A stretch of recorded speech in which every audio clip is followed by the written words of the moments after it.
नमस्कार साथियों, आप सभी का हार्दिक स्वागत है आपके अपने चैनल धर्मेंद्र क्लासेज में। तो देखिए मेरे प्यारे दोस्तों, आज हम बात करने वाले हैं एंशिएंट इंडिया के एमसीक्यूज के बारे में। तो आपके सामने सबसे पहला क्वेश्चन है, क्वेश्चन रीड कर देते हैं। इतिहास के आरंभिक काल को निम्नलिखित में से क्या कहा जाता है? पहला ऑप्शन पुरापाषाण काल, दूसरा ऑप्शन मध्यपाषाण काल, तीसरा ऑप्शन लघु पाषाण काल, चौथा ऑप्शन नवपाषाण काल। तो क्या कहा जाता है? तो इतिहास के आरंभिक काल को कहा जाता है आपका पुरापाषाण काल। तो ऑप्शन 1 इज करेक्ट, ऑप्शन 1 आपका सही हुआ। नेक्स्ट चलिए अगला क्वेश्चन नंबर 2। भीमबेटका गुफा किस राज्य में है? भीमबेटका गुफा किस राज्य में? ऑप्शन 1 तेलंगाना, कर्नाटक, ओडिशा या मध्य प्रदेश। तो भीमबेटका गुफा कहाँ पड़ती है? मध्य प्रदेश में। ऑप्शन 4 करेक्ट हुआ आपका। नेक्स्ट चलिए क्वेश्चन नंबर 3। किस काल युग में पत्थर के औजार सबसे पहले पाए गए थे? तो पत्थर के औजार सबसे पहले किस काल या युग में पाए गए थे? पहला ऑप्शन नवपाषाण काल, दूसरा पुरापाषाण काल, थर्ड लघु पाषाण काल, फोर्थ मध्यपाषाण काल। तो सबसे पहले पत्थर के औजार कब पाए गए थे? नवपाषाण काल में। क्या थे? हैंड एक्स, ठीक है, हैंड एक्स, क्लीपर्स, स्कैपर्स। अगले क्वेश्चन पे आइए। सिंधु घाटी सभ्यता के शहरों की गलियां थीं। पहला ऑप्शन चौड़ी और सीधी, तंग और मैली, फिसलन वाली, तंग और टेढ़ी। तो देखिए आप सभी को पता है कि सिंधु घाटी जो सभ्यता थी वो थी आपकी शहरी सभ्यता। कैसी सभ्यता थी? शहरी सभ्यता, जिसकी गलियां कैसी थी? चौड़ी और सीधी। तो इस तरह ऑप्शन कौन सा ठीक हो जाएगा? पहला ऑप्शन आपका सही हुआ। नेक्स्ट चलिएगा क्वेश्चन नंबर 5। सिंधु घाटी सभ्यता की लिपि कौन सी है? पहला option Tamil, second Kharosthi, third अज्ञात, फोर्थ ब्राह्मी। तो जैसा कि आपको ज्ञात है सिंधु घाटी सभ्यता की लिपि थी भाव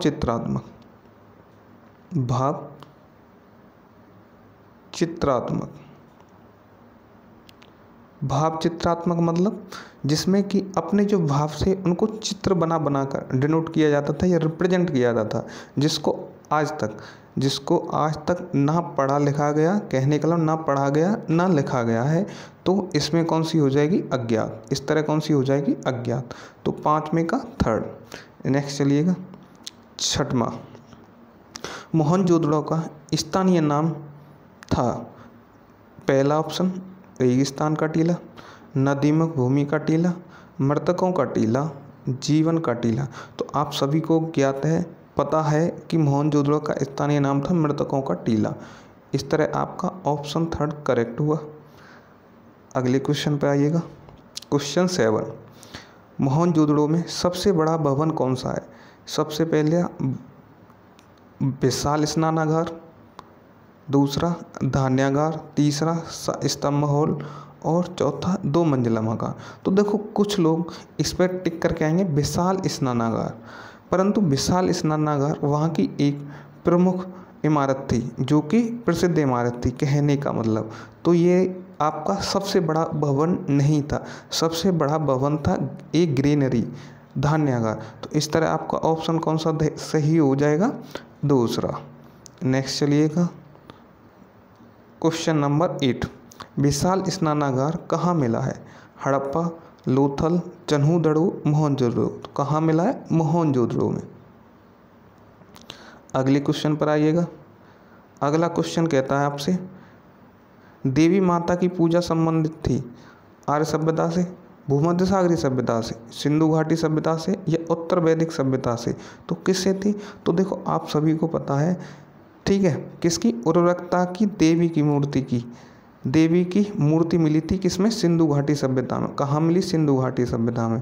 तो देवी माता की पूजा किससे संबंधित हो जाएगी? इंडस वैली सिविलाइजेशन, सिंधु घाटी सभ्यता से। नेक्स्ट चलिए क्वेश्चन नंबर 10। लोथल नाम स्थान पर निम्न उक्त सभ्यताओं में से किस जहाजी मालगाड़ था? किसका जहाजी मालगाड़ था? पहला ऑप्शन सिंधु घाटी, सेकंड मेसोपोटामिया, मिस्र या फारसी का। तो किसका था, सबको पता है किसका था, सिंधु घाटी का। तो कौन सा ऑप्शन ठीक हुआ, फर्स्ट। नेक्स्ट चलिएगा, क्वेश्चन नंबर 11, निम्न में से कौन सा सिंधु घाटी सभ्यता का एक बंदरगाह शहर माना जाता है। तो सिंधु घाटी सभ्यता का बंदरगाह शहर कौन सा है, ऑप्शन देखिएगा, हड़प्पा, लोथल, रोपड़, बनावली। तो कौन सा हो गया, लोथल। तो सिंधु घाटी सभ्यता का बंदरगाह शहर कौन सा हो गया, लोथल। अगले क्वेश्चन पे चलिएगा, सिंधु घाटी सभ्यता में कालीबंगा निम्नलिखित में से किसके लिए प्रसिद्ध था। पहला, चट्टान कटौती की वास्तुकला, बंदरगाह, कपास की खेती, मिट्टी के पात्र। तो किसके लिए प्रसिद्ध था, मिट्टी के पात्रों के लिए। कौन, कालीबंगा। नेक्स्ट चलिए, क्वेश्चन नंबर 13। क्वेश्चन नंबर 13 कहता है आपसे, सिंधु अर्थव्यवस्था की ताकत थी कृषि, व्यापार, चाक पर बनाई गई मिट्टी के बर्तन या बढ़ाईगिरी। तो कौन सा ऑप्शन ठीक हो जाएगा आपका, ट्रेड। कौन सा, व्यापार। तो ऑप्शन 2 इज करेक्ट। नेक्स्ट चलिएगा, क्वेश्चन नंबर 14, निम्नलिखित में से कौन सी धातु हड़प्पा सभ्यता में नहीं पाई गई थी। सोना, तांबा, चांदी, लोहा। तो देखो लोहे का आविष्कार कब हुआ था, 1000 ईस्वी में, 1000 ईस्वी में, जबकि सिंधु घाटी सभ्यता का 1000 BC में। ठीक है, सिंधु घाटी सभ्यता कब नष्ट हो गई थी, 1750 ईस्वी में बाढ़ आ जाने के कारण। तो किससे परिचित नहीं थे, लोहे से, लोहे से नहीं पाई गई। कौन सी नहीं पाई गई, लोहा। नेक्स्ट देखिए, क्वेश्चन 15, सोर्तुगुई सिंधु घाटी सभ्यता किस देश में है। तो किस देश में, भारत, पाकिस्तान, अफगानिस्तान, तिब्बत। तो बताइए किस में, तो ये है आपके अफगानिस्तान में। ऑप्शन 3 आपका सही हुआ। क्वेश्चन नंबर 16, सिंधु घाटी का कौन सा स्थान लूनी नदी के किनारे पर स्थित था। धौलावीरा, लोथल, कालीबंगन या रोपड़। तो कौन सा स्थान था, किसके, लूनी नदी के किनारे पे। तो इस तरह आपका ऑप्शन सही हो जाएगा, पहला धौलावीरा। धौलावीरा लूनी नदी के किनारे पर स्थित था। देखो जितने भी क्वेश्चन कराए जा रहे हैं सब मोस्ट इम्पोर्टेंट हैं, सब किसी ना किसी एग्जाम में आए हुए हैं। तो आप ठीक है इसको कर ही लेना, जिससे कि आपको कोई भी एग्जाम देने जाओ तो सीधे सीधे यहीं से क्वेश्चन मिल ही जाएंगे। नेक्स्ट देखिएगा, क्वेश्चन नंबर 17, सिंधु सभ्यता के लोग अपने घरों का निर्माण करते थे। अपने घरों का निर्माण करते थे, किससे करते थे, पक्की ईंटों से, पत्थरों से, लकड़ियों से, उपरोक्त सभी से। तो किससे करते थे, सिंधु सभ्यता के लोग पक्की ईंटों से अपने घरों का निर्माण करते थे। अगला क्वेश्चन, क्वेश्चन नंबर 18, किस स्थान पर हड़प्पा समय के रथ का मूर्तिकार मिला है। ठीक है, किस स्थान पर हड़प्पा समय के रथ का मूर्तिकार मिला था, रथ का मूर्तिकार मिला था। तो कहाँ पर मिला था, लोथल, बनावली, दैमाबाद, कालीबंगा। तो कहाँ पर मिला था, दैमाबाद में। दैमाबाद कहाँ पड़ता है, महाराष्ट्र में, दैमाबाद। ऑप्शन कौन सा सही हो जाएगा इस तरह, ऑप्शन 3। अगले क्वेश्चन पे आइए, क्वेश्चन नंबर 19, निम्न में से सिंधु घाटी सभ्यता के खोजकर्ताओं में से एक थे। लॉर्ड वॉली, दयाराम साहनी, BS अग्रवाल या AL बासम। तो आप सबको पता है सिंधु घाटी सभ्यता के खोजकर्ताओं में से कौन थे, Dayaram Sahni. Option 2 is correct, आपका ऑप्शन दूसरा सही हो जाएगा। क्वेश्चन नंबर 20, 20वां क्या कहता है, सिंधु घाटी में धौलावीरा निम्नलिखित में से किसके लिए प्रसिद्ध था। पहला ऑप्शन चट्टान कटौती की वास्तुकला, बंदरगाह, जल संरक्षण या मिट्टी के पात्र। तो किसके लिए प्रसिद्ध था, धौलावीरा जल संरक्षण के लिए। इस तरह आपका ऑप्शन 3 ठीक हुआ। 21वां क्वेश्चन पे आइए, वैदिक आर्यों का प्रमुख भोजन था जौ चावल, दूध और इसके उत्पाद, चावल और दालें, सब्जियां और फल। तो क्या था आंसर, तो आपका आंसर होगा दूध और इसके उत्पाद। तो इस तरह आपका ऑप्शन 2 सही हुआ। वेद शब्द का अर्थ है, क्वेश्चन नंबर 22, तो वेद का मतलब क्या होता है, नॉलेज, ज्ञान। तो कौन सा हो जाएगा, ऑप्शन ए आपका सही हो जाएगा। देखो बुद्धिमत्ता, कुशलता, शक्ति, इसका तो कोई मतलब नहीं है। नेक्स्ट आइए, आर्यों को एक जाति कहने वाला यूरोपियन कौन था? Sir William Jones, H Wilson, Max Muller, general Cunningham. तो कौन था आर्यों को एक जाति कहने वाला? तो आप सबको पता है मैक्स मूलर। कौन था? Max Muller. ऑप्शन थर्ड आपका हो जाएगा करेक्ट। मैक्स मूलर ने ही कहा था कि आर्य मध्य एशिया से आए थे, इन्हीं के मत को ठीक है सर्वाधिक प्राथमिकता दी जाती है। अगला क्वेश्चन नंबर 24, आर्यन जनजातियों की प्राचीनतम बस्ती कहाँ है? उत्तर प्रदेश, बंगाल, सप्त सिंधु या दिल्ली? तो देखो आप सबको पता है आर्य जो आए थे तो आर्यों ने अपनी बस्तियां कहाँ बसाई थी? उत्तर से उत्तर पश्चिम में।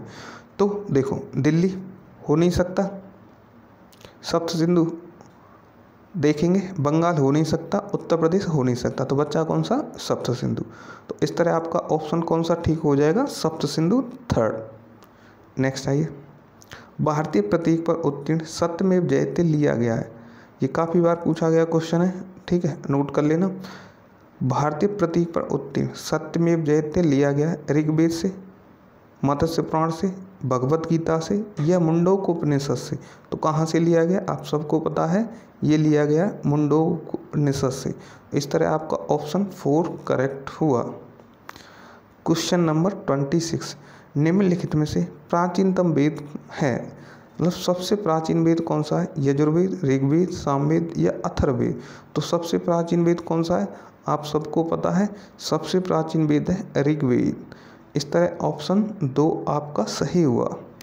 नेक्स्ट आइए, उपनिषद क्या है? उपनिषद क्या है? देखो पहला ऑप्शन महाकाव्य, कहानियों का किताब, हिंदू दर्शन का स्रोत या कानूनी किताब? तो इसमें कौन सा हो जाएगा? देखो उपनिषद हिंदू दर्शन का स्रोत, ऑप्शन थर्ड आपका सही हो जाएगा। ऑप्शन थर्ड, उपनिषद निषद का नाम अपने गुरु के पास बैठकर शिक्षा या ज्ञान अर्जित करना ही क्या कहलाता था? उपनिषद। तो इसका ऑप्शन कौन सा सही होगा? थर्ड वाला। नेक्स्ट आइए, भारतीय संगीत की उत्पत्ति को खोजा जा सकता है, खोजा सकता है ऋग्वेदिक संहिता में, यजुर्वेदिक संहिता में, सामवेदिक संहिता में या अथर्ववेद संहिता में? किसकी? संगीत की। तो आपको यहाँ दिख रहा है ना संगीत, तो देखो यहाँ सामवेदिक, साम का मतलब ही क्या होता है? गायन। साम का मतलब क्या होता है? गायन। तो किस में खोजा जा सकता है? सामवेदिक संहिता में। इस तरह आपका ऑप्शन थर्ड सही हुआ। जादू, आकर्षण और मंत्र किस वेद में दिए गए हैं? किस वेद में दिए गए? ऋग्वेद, सामवेद, यजुर्वेद, अथर्ववेद? तो किस में दिए गए? अथर्ववेद। यह सबसे नवीनतम वेद है। इस तरह ऑप्शन 4 आपका सही हुआ। अगला क्वेश्चन और लास्ट क्वेश्चन, निम्न में से कौन सा वेद वेदयात्री का भाग नहीं है? ऋग्वेद, यजुर्वेद, सामवेद या अथर्ववेद? तो कौन सा भाग नहीं है? अथर्ववेद। किसका? वेदयात्री का भाग नहीं है। तो इस तरह से आज हमने पूरे आपके 120 क्वेश्चन, कहने का मतलब 30 क्वेश्चन, 120 नहीं 30 क्वेश्चन हमने कंप्लीट कर लिए। इसी तरह से हम धीरे धीरे डेली एक ना एक सब्जेक्ट उठाया करेंगे। जैसे आज हमने उठा लिया एंशिएंट इंडिया, कल पॉलिटी उठा लें, ऐसे धीरे धीरे एक एक सब्जेक्ट उठाएंगे। बस आपको करना क्या है, इन्हीं को रिवाइज करना है। और जो भी लोग चैनल पर पहली बार विजिट कर रहे हैं, चैनल को सब्सक्राइब कर दें और आपके जितने भी ग्रुप्स हैं उसमें इसे शेयर कर दें, जिससे कि हमें भी थोड़ा मोटिवेशन मिले। यदि आप लोग सपोर्ट करोगे तो हम सब कुछ आपको प्रोवाइड कर देंगे। ऐसी कोई चीज़ नहीं छोड़ेंगे कि आपको कहीं जाने की ज़रूरत पड़े। देखो हमने इतना सारा कंटेंट प्रोवाइड कर रखा है, करीब 45 या 40 से ऊपर ही ऊपर हमारी मैथ की खुद की क्लासेस पड़ी हुई हैं। आप जाके चेक कर सकते हैं, रीजनिंग की पढ़ी हैं, सब कुछ चेक कर सकते हो और वहाँ से आप अच्छी तरह से पढ़ सकते हो। बस आपको पढ़ना है, आपको ये चीज़ नहीं देखनी कि हमें कहीं जाना है या पेड कोर्स खरीदने हैं, तो वो चीज़ नहीं खरीदनी। बाकी के लिए आपसे बस इतना ही कहेंगे कि आप पढ़ते रहिए, अच्छे रहिए, स्वस्थ रहिए और फिलहाल के टाइम पर घर पर ही रहिए। ठीक है, चलो तो आज के लिए इतना ही, बाकी मिलते हैं कल। धन्यवाद।